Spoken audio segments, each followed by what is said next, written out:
Kain tayo mga idol.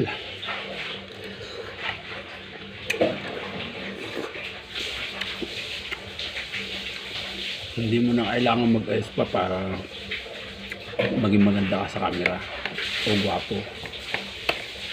Importante doon, nakakabusog ang mga manonood. Kain tayo, pansit ulam.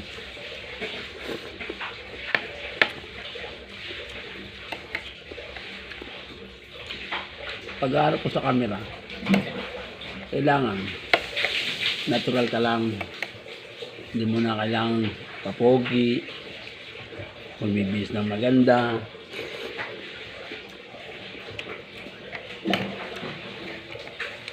Dapat ganito lang, simple lang.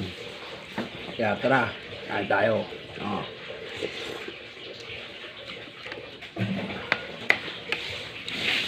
Ipakita mo kung ano ka. Maharap mo ng camera o likod, ganun ka lang. Kailangan ng mga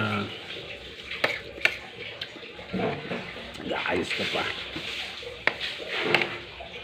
Ito ka eh, di ba? Bye bye. Kain po tayo. Okay. Ingat po sa lahat.